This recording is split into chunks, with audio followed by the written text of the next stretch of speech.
Bagaimana jika seorang raja tidak pernah mati? Tidak ada makam, tidak ada jasad. Hanya cerita dan jejak yang hilang. Prabu Siliwangi, Raja Besar Pajajaran, tidak gugur di medan perang. Tidak dibunuh, ia menghilang. Dan sejak saat itu, muncul satu pertanyaan. Apakah ia benar-benar pergi? Atau masih ada di antara kita? Pajajaran berdiri di tanah yang penuh misteri. Hutan lebat, gunung sunyi, dan kabut yang tidak pernah benar-benar hilang. Disinilah kekuasaan tidak hanya tentang pedang, tetapi juga tentang keseimbangan dengan yang tak terlihat. Di tengah kerajaan itu, lahir seorang pemimpin yang tidak hanya kuat, tetapi juga disegani oleh dunia yang tidak kasat mata. Namanya Prabu Siliwangi. Bukan sekadar raja, ia adalah simbol. Simbol kekuatan, keadilan, dan keseimbangan. Namun, sejak awal, sudah ada sesuatu yang berbeda. Konon, ia memiliki hubungan dengan dunia lain. Rakyat mencintainya. Musuh menghormatinya. Namun ada satu hal yang membuatnya berbeda. Ia sering menghilang, bukan dari kerajaan, tetapi dari dunia ini. Masuk ke hutan, berhari-hari, tanpa pengawal, dan kembali dengan aura yang berubah. Para tetua mulai berbisik bahwa sang raja tidak hanya memimpin manusia, tetapi juga makhluk lain. Apakah ini mitos atau kenyataan? Tidak ada yang berani bertanya langsung. Karena semakin dekat seseorang dengan Prabu Siliwangi, semakin terasa bahwa ia bukan manusia biasa. Namun, seperti semua kerajaan besar, Pajajaran tidak kebal terhadap waktu. Perubahan mulai datang. Agama baru menyebar. Kekuatan baru muncul. Dan perlahan, keseimbangan mulai terganggu. Prabu Siliwangi melihatnya. Ia tahu, ini bukan sekedar perubahan biasa. Ini adalah akhir dari satu era. Namun yang membuatnya berbeda, ia tidak melawan. Ia bersiap. Malam itu, istana terasa berbeda. Tidak ada perayaan, tidak ada musik, hanya kesunyian. Prabu Siliwangi berjalan perlahan, melihat setiap sudut istana, seolah mengucapkan selamat tinggal. Para pengawal merasa ada sesuatu yang akan terjadi. Namun tidak ada yang berani menghentikannya. Karena mereka tahu, keputusan itu sudah dibuat. Ia meninggalkan istana, tanpa pasukan, tanpa suara, masuk ke hutan, yang tidak semua orang berani masuki. Hutan yang pada zaman dahulu menjadi batas antara dua dunia. Kabut semakin tebal. Suara alam berubah. Dan perlahan, ia menghilang. Tidak ada jejak. Tidak ada tanda. Hanya sunyi. Sejak malam itu, tidak ada yang benar-benar tahu apa yang terjadi pada Prabu Siliwangi. Tidak ada jasad, tidak ada makam, tidak ada upacara kematian. Yang ada hanya cerita. Dan seperti semua cerita, kebenaran mulai terpecah. Sebagian orang percaya bahwa sang raja tidak mati. Ia mencapai sesuatu yang lebih tinggi. Sesuatu yang tidak bisa dijelaskan dengan akal manusia biasa.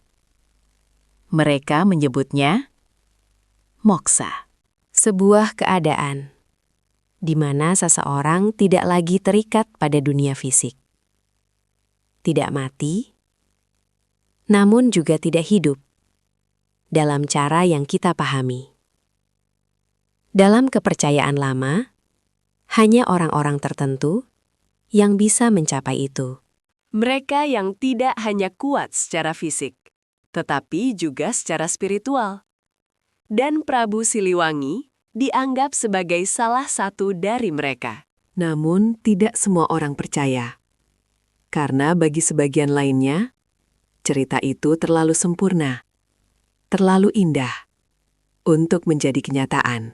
Mereka bertanya, jika benar ia moksa, mengapa masih ada yang melihatnya? Mengapa masih ada jejak yang seolah belum benar-benar hilang? Dan dari pertanyaan itu, muncul kemungkinan lain. Kemungkinan yang lebih gelap, bahwa Prabu Siliwangi tidak menghilang, karena ia telah melampaui dunia ini. Tetapi karena ia berpindah ke sesuatu yang lain, ke bentuk yang lain, ke keberadaan yang tidak lagi sepenuhnya manusia. Beberapa cerita menyebutkan bahwa di dalam hutan masih ada sosok yang mengawasi. Bukan sebagai raja, tetapi sebagai penjaga. Penjaga yang tidak terlihat, namun bisa dirasakan. Dan dalam banyak cerita, sosok itu tidak digambarkan sebagai manusia, melainkan seekor macan putih. Makhluk yang tidak alami. Tidak alami dan tidak sepenuhnya berasal dari dunia ini. Macan itu tidak menyerang, tidak berburu seperti hewan biasa. Ia hanya muncul di saat-saat tertentu. Dilihat oleh mereka yang tidak sengaja masuk terlalu jauh ke dalam wilayah yang bukan miliknya. Dan setiap kali muncul, selalu ada satu perasaan yang sama. Bukan takut, tetapi seolah ada sesuatu yang lebih besar yang sedang mengamati. Apakah itu benar Prabu Siliwangi? Atau hanya bayangan dari kepercayaan yang terlalu kuat? Tidak ada yang bisa memastikan. Namun satu hal yang membuat semuanya semakin misterius adalah fakta bahwa cerita ini tidak pernah mati. Dari generasi ke generasi, dari mulut ke mulut, cerita itu terus hidup. Tidak berubah, tidak hilang, seolah dijaga. Dan mungkin itulah yang paling menakutkan. Bukan apakah ia moksa atau berubah menjadi sesuatu yang lain, tetapi kemungkinan bahwa ia tidak pernah benar-benar pergi, bahwa ia masih ada di tempat yang tidak bisa kita lihat, menunggu, mengawasi, dan menjaga sesuatu yang tidak seharusnya diganggu. Karena jika benar, seorang raja bisa menghilang tanpa jejak, maka pertanyaannya bukan lagi apa yang terjadi padanya, tetapi di mana ia sekarang. Waktu berlalu, tahun berganti, generasi datang dan pergi. Namun satu hal tidak pernah benar-benar hilang. Cerita tentang Prabu Siliwangi tetap hidup. Bukan di kitab, bukan di prasasti, tetapi di bisikan. Di antara orang-orang tua yang berbicara pelan, seolah takut didengar sesuatu. Mereka tidak menyebutnya legenda. Mereka menyebutnya pengalaman. Di beberapa daerah, terutama di sekitar hutan-hutan tua, cerita mulai muncul. Bukan dari satu orang, bukan dari satu waktu, tetapi dari banyak orang yang tidak saling mengenal. Dan anehnya, cerita mereka mirip. Mereka mengatakan bahwa di dalam hutan ada sesuatu yang tidak bisa dijelaskan. Bukan hantu biasa, bukan makhluk liar, tetapi sesuatu yang memiliki kehadiran yang kuat. Seolah tempat itu bukan kosong, tetapi dijaga. Dan di antara semua cerita itu, ada satu yang paling sering muncul, tentang macan putih. Namun ini bukan macan biasa. Ia tidak berburu, tidak mengaum, tidak menunjukkan agresi. Ia hanya muncul dan menatap.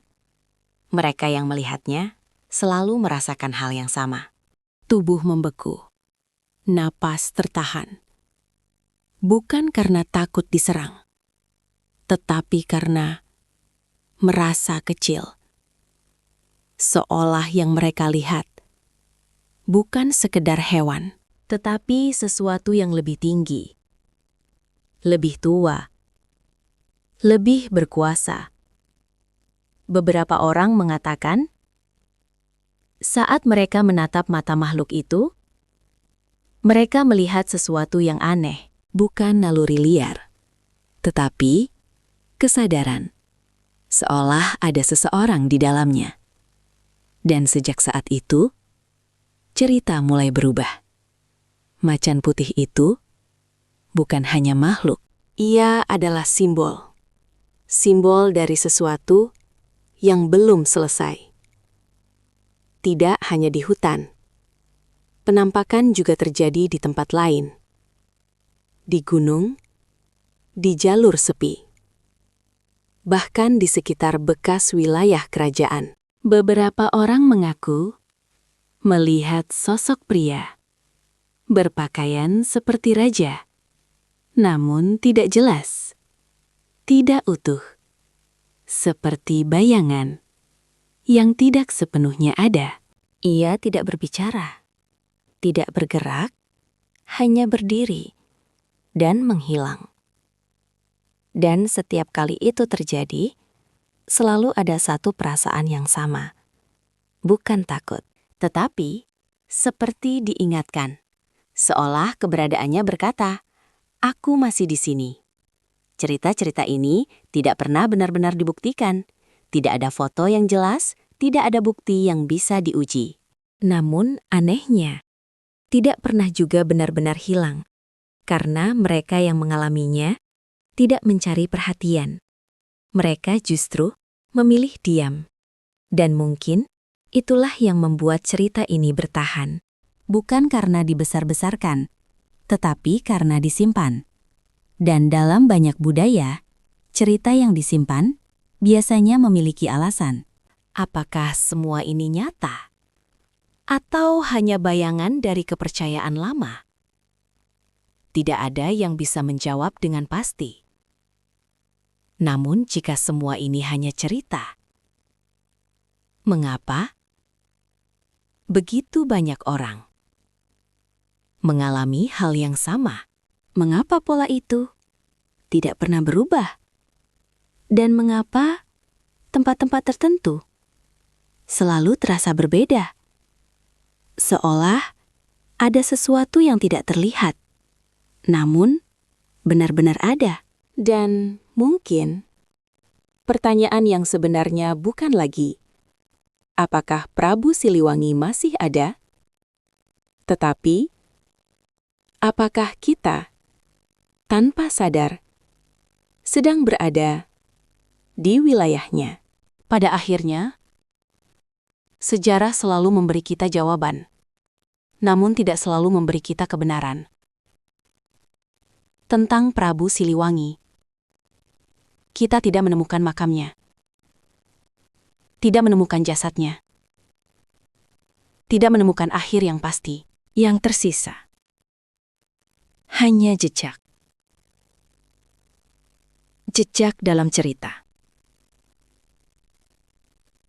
Jejak dalam kepercayaan. Jejak dalam ketakutan yang tidak bisa dijelaskan. Dan dari semua itu, muncul satu kemungkinan yang tidak bisa diabaikan. Bahwa mungkin Prabu Siliwangi tidak pernah benar-benar mati. Bukan karena ia abadi, tetapi karena ia tidak lagi berada di dunia yang sama dengan kita. Dalam banyak kisah, ada satu pola yang terus berulang. Raja besar tidak selalu berakhir dengan kematian. Sebagian dari mereka memilih untuk pergi. Bukan karena kalah, bukan karena lemah, tetapi karena mereka tahu zaman mereka telah selesai. Dan mungkin itulah yang terjadi. Prabu Siliwangi tidak melawan perubahan. Ia tidak mempertahankan kekuasaan dengan darah. Ia memilih sesuatu yang lain. Sesuatu yang lebih sunyi, lebih dalam. Ia memilih menghilang. Namun menghilang tidak selalu berarti hilang selamanya. Karena dalam setiap cerita, dalam setiap penampakan, dalam setiap bisikan, selalu ada satu pesan yang terasa sama, bahwa ia masih ada. Bukan sebagai raja yang duduk di singgasana, tetapi sebagai penjaga. Penjaga sesuatu yang tidak semua orang bisa pahami. Penjaga batas antara yang terlihat dan yang tidak. Dan mungkin itulah alasan mengapa cerita ini tidak pernah mati. Karena ia bukan sekadar sejarah. Ia adalah pengingat bahwa tidak semua hal di dunia ini bisa dijelaskan. Bahwa tidak semua yang hilang benar-benar pergi. Dan bahwa ada sesuatu yang tetap bertahan di balik apa yang kita lihat. Jadi, jika suatu hari kamu berada di hutan, di gunung, atau di tempat yang terasa berbeda, dan tiba-tiba dunia menjadi sunyi, angin berhenti, suara hilang, dan kamu merasa seperti sedang diperhatikan. Jangan langsung takut, karena mungkin itu bukan ancaman. Mungkin itu hanya seseorang yang masih menjaga. Mereka hanya berpindah dan menunggu di tempat yang tidak semua orang bisa jangkau. Prabu Siliwangi masih ada? Atau mungkin selama ini kita yang tidak pernah benar-benar melihat?